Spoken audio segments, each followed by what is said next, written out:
Bonjour à vous tous, bienvenue sur la chaîne d'Alruna. Si la vidéo vous plaît, n'hésitez pas à la partager, à la liker. Et si vous voulez recevoir une notification, vous pouvez avec la petite cloche.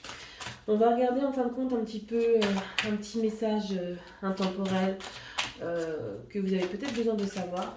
On va utiliser la sagesse universelle de Tony Carmine Salerno. J'adore ses dessins, je trouve qu'ils sont toujours extraordinaires. Et on va laisser venir la carte, sinon on ira la chercher. Un peu, je crois qu'on va aller la chercher par rapport à Aradia. Aradia, c'est une sorcière du XIIe siècle, je crois. Attendez, je vérifie parce que j'ai un trou de mémoire sur la date en fait. Du XIe siècle, excusez-moi, qui avait vécu en Italie. Donc, c'est une personne qui a peut-être besoin d'inspiration en ce moment. Je pense qu'on est vraiment dans un chamboulement, bien sûr, avec la pleine lune, etc.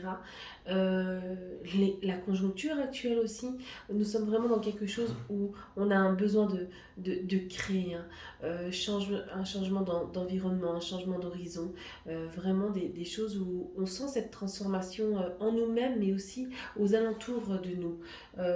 Il faut savoir observer les choses que vous avez pour pouvoir mieux les identifier, pour apprendre au niveau, aller de l'avant et aller dans cette forme de joie.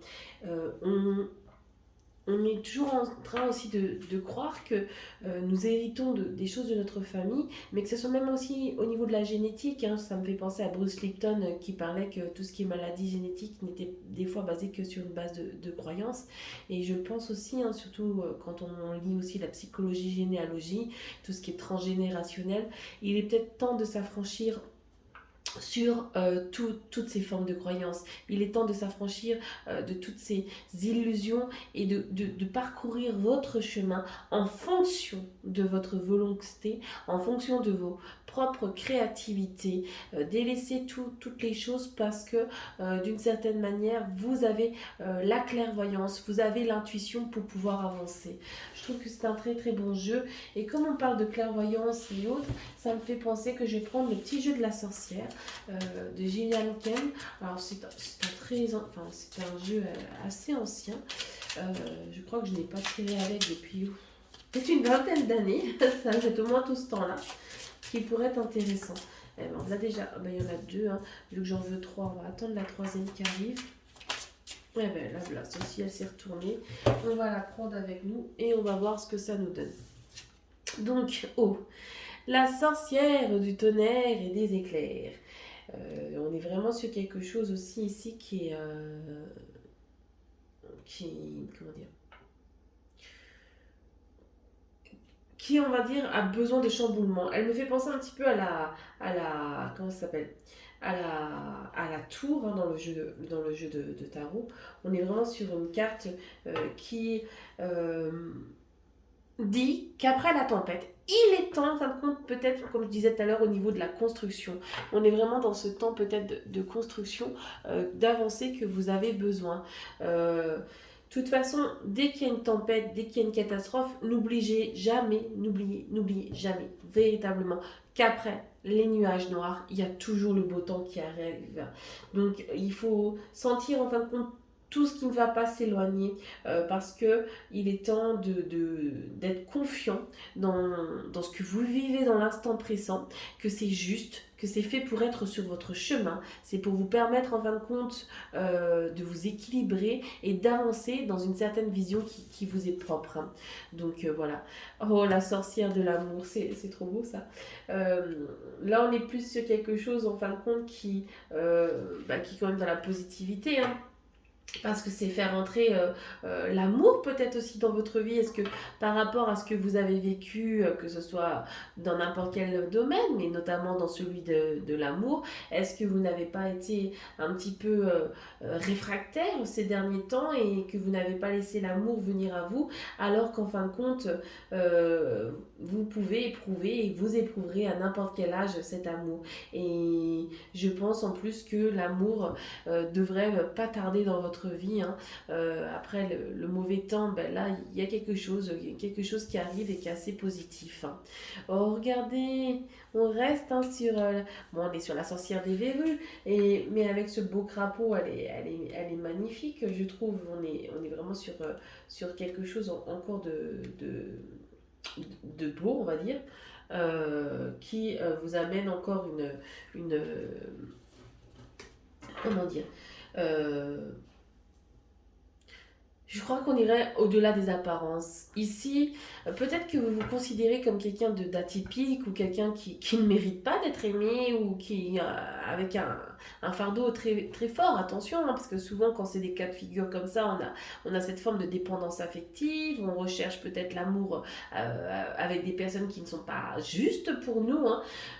Mais ici, la sorcière aux verrues, on est plus sur quelqu'un que vous voyez au-delà des choses, qui a une grande ouverture d'esprit et qui pourrait être amené à changer d'opinion sur certaines personnes que vous aviez pris comme des gens qui n'avaient peut-être pas forcément d'intérêt ou qui étaient, comment dire, euh, peut-être aussi dans cette forme de timidité, comme on a dit, un peu en retrait, que vous avez pris ça pour quelqu'un d'autant ou quelqu'un qui n'était pas dans cette forme de positivité par rapport à vous.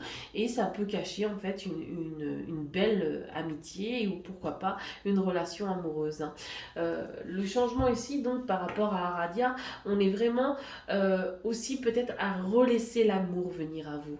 Laissez rentrer les nouvelles perspectives amoureuses, peut-être aussi votre vision du couple que vous avez vécu ces derniers temps, que ce soit des petites ou des grandes relations, ne vous apportait pas satisfaction et bonheur, hein.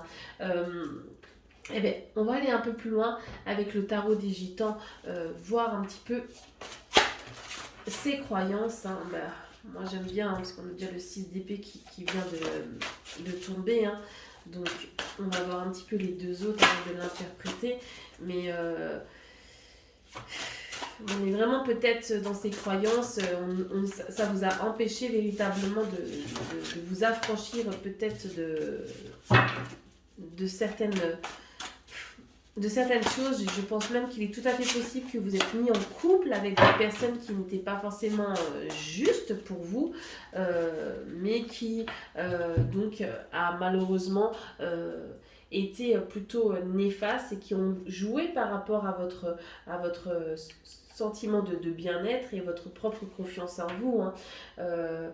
Il est temps d'arrêter et d'aller au-delà de tous les obstacles même que vous pourriez vous mettre, hein. C'est peut-être vous aussi les obstacles que vous vous mettez, et par rapport à ça, je vous invite donc vivement à regarder d'une manière peut-être un peu plus juste et sans ce masque devant vous, quoi, hein. Donc là on a la mort, hein. Bon, bah, la mort vous savez, hein, c'est une fin de cycle. Vous êtes vraiment déjà dans le travail dessus. On, il est Ici, je l'interpréterais même comme quelque chose, comme une sorte de ritualisation, une ritualisation de quelque chose qu'il est temps en fait de fêter pour pouvoir en fin de compte aller dans cette forme de prospérité, pour amener en fin de compte une atmosphère plutôt de joie et d'abondance. La mort, c'est après comme l'hiver. Vous avez fait un long cycle, mais vraiment un très long cycle qui est peut-être qui a été pénible, qui a été peut-être aussi douloureux par rapport à vous-même. Par contre, cette révolution intérieure que vous faites va vous permettre en fin de compte de vous renouveler et voir aussi une nouvelle énergie, hein. Ça aussi, c'est quand même pas négligeable d'avoir une énergie. La dame de bâton, je trouve en ce moment qu'elle vient beaucoup dans beaucoup de jeux, parce que la dame de bâton, c'est aussi cette personne, on va dire, qui arrive la féminité dans toute sa grâce, cette positivité, et je crois qu'on est vraiment dans quelque chose où on est dans cette forme de création, hein. Femme toujours généreuse, bienveillante. Je suis sûre que vous êtes une personne qui est dans le sourire, et dès que vous allez remettre votre sourire dans votre vie, dès que vous êtes dans cette forme, on va dire, de bienveillance, même d'excentricité, les gens vont être happés par votre aura, vont être happés par cette forme.